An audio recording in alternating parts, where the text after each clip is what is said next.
مجھے ایک صاحب بتا رہے تھے، وہ ڈاکٹر ہیں، کہنے لگے جوانی کے دن تھے، میں بھی عشق پر ایمان لانے والا تھا۔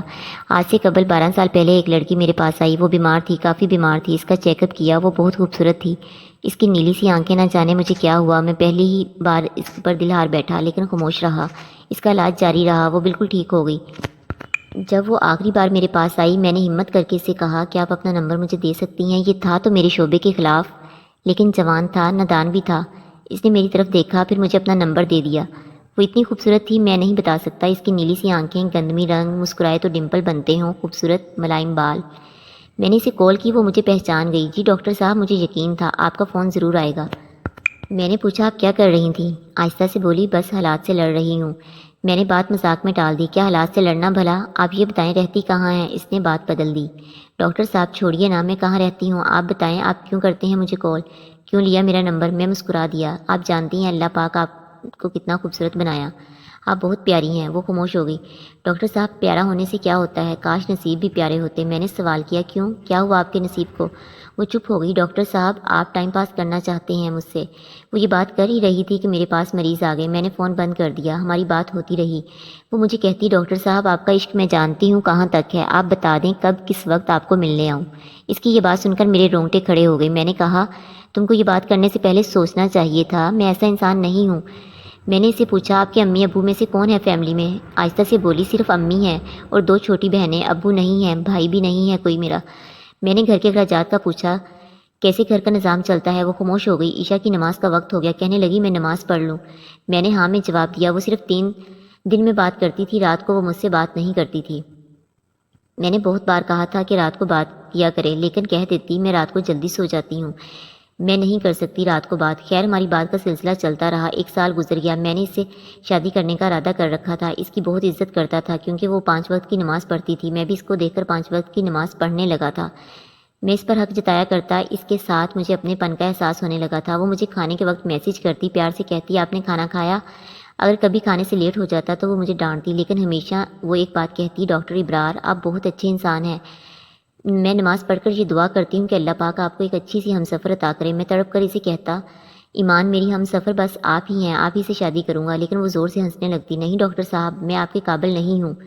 وہ بات ادھوری چھوڑ جاتی۔ مجھے یاد ہے میں اسے جتنا بھی ڈانٹتا وہ کچھ نہ کہتی، وہ کبھی میری بات کا غصہ نہ کرتی، وہ میرا سخت لہجہ برداشت کرتی۔ ایک بار اس نے میرا فون نہ اٹھایا، میں نے اسے بہت ڈانٹا، وہ میری ڈانٹ سنتی رہی، پھر آہستہ سے بولی، ڈاکٹر صاحب میں قربان آپ پہ، جتنا چاہے غصہ کر لیں، آپ کے قدموں سے لپٹ جاؤں، میں اس محبت پر مر مٹ جاتا۔ گھر میں میری شادی کی بات ہونے لگی۔ میں نے امی سے کہا کہ مجھے ایک لڑکی پسند ہے، مجھے بہت اچھی لگتی ہے، میں اسی سے شادی کروں گا۔ امی ابو نے بھی ہاں میں ہاں ملا دی۔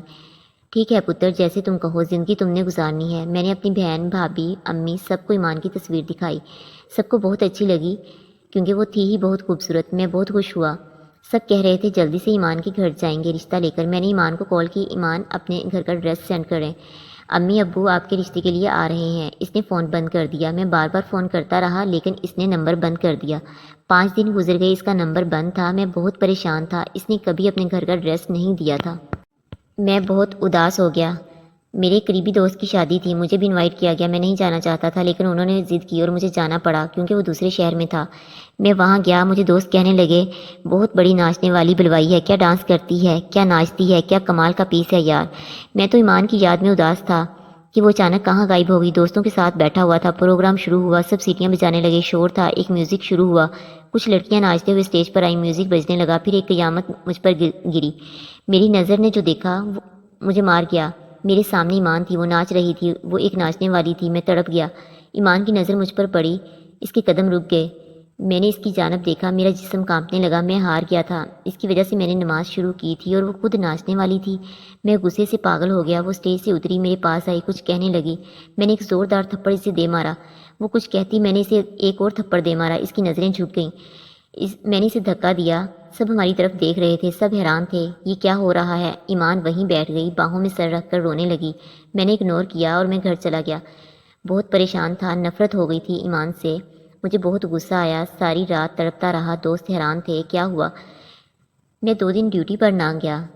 پھر جب ہسپتال گیا، میں مریض چیک کر رہا تھا، ایک لڑکی میرے پاس آئی، ڈاکٹر صاحب آپ سے بات کرنی ہے۔ میں نے کہا جی بولیے۔ ڈاکٹر صاحب ایمان۔ میں نے ایمان کا نام سنا، چلانے لگا، اس کا نام نہ لو میرے سامنے۔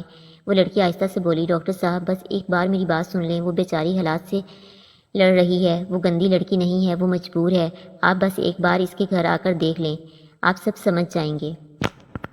ایک بات کہوں ڈاکٹر صاحب، وہ آپ سے بہت پیار کرتی ہے لیکن خود کو آپ کے قابل نہیں سمجھتی، ہر وقت آپ کی باتیں کرتی رہتی ہے، ہر وقت آپ کا ذکر کرتی ہے۔ ایک بات بتاؤں، وہ بہت اچھی ہے، پلیز اسے سنبھال لیں، وہ تھک گئی ہے زندگی سے لڑتے لڑتے۔ اس کی ماں کینسر کی مریضہ ہے، بہنیں چھوٹی ہیں، اسکول پڑھتی ہیں، وہ عزت سے جینا چاہتی تھی لیکن زمانے نے اسے نوچ کھانا چاہا تھا۔ بس اس سے آگے کچھ نہ بولوں گی، میں کچھ نہیں کہوں گی، اسے معاف کر دینا۔ میں خاموش تھا، رات کو گھر گیا، بہت اداس تھا۔ ایمان کے گھر کا ایڈریس مجھے وہ لڑکی بتا کر گئی تھی، میں نے امی ابو کو ساتھ لیا، دوسرے دن ایمان کے گھر چلا گیا، دروازے پر دستک دی، اس کی چھوٹی بہن نے دروازہ کھولا، ہم گھر کے اندر داخل ہوئے، ایمان کی امی چارپائی پر لیٹی ہوئی تھی، ہم پاس گئے، امی کھانستے ہوئے اٹھی، آپ لوگ میرا تعارف کروا دیں، میں ڈاکٹر ہوں۔ ایمان نماز پڑھ رہی تھی، امی ابو بات کرنے لگے، ہم آپ کی بیٹی کا رشتہ لینے آئے ہیں۔ ایمان نماز پڑھ کر آئی، مجھے دیکھ کر حیران تھی، ڈاکٹر آپ یہاں؟ میں ہلکا سا مسکرایا، میں نے کسی کو کچھ نہ بتایا تھا۔ ایمان کیا کرتی ہے؟ ایمان نے مجھے بہت منع کیا، ابرار میں اچھی لڑکی نہیں ہوں، میں مسکرا کر بولا، جس کی وجہ سے میں 5 وقت کا نمازی بن گیا ہوں، بھلا وہ کیسی اچھی لڑکی نہیں ہو سکتی؟ حالات مجبوری کے تماشے ہیں میری جان، آپ رزق کی خاطر ناچنے لگی، اب میں آپ کو کچھ نہیں کرنے دوں گا، آپ میری عزت ہیں۔ ایمان بلک بلک کر رونے لگی تھی۔ سب بہت خوش تھے، ہمارا نکاح ہو گیا، ہم نے شادی کر لی، یہ تھا تو بہت مشکل، لیکن ایک سچا مرد ہمیشہ عورت کی عزت کا محافظ بنتا ہے۔ شاید میں نے بھی وہی کیا، میں نے کبھی کسی کو نہیں بتایا تھا کہ ایمان ناچنے والی لڑکی ہے، اس کے حالات اور وقت نے اسے ناچنے والی بنایا تھا، میں کیوں کر اس کے دامن پر کیچڑ اچھالوں؟ ایمان میرے سینے لگ کر رونے لگی تھی، ابرار آپ سے فرشتے بھی ہوتے ہیں، دنیا میں بھلا مرد تو عزت نوچتے ہیں، آپ تو میری عزت کے محافظ بن گئے، مرد اتنا خوبصورت بھی ہو سکتا ہے، میں نے کبھی سوچا نہ تھا۔ میں نے ماتھے پر بوسہ کیا، مرد وہ نہیں ہے جو کسی باپردہ باحیا شہزادی کو ناچنے والی بنا ڈالے، بلکہ مرد وہ ہے جو کسی ناچنے والی کو باحیا اور باپردہ بنا دے۔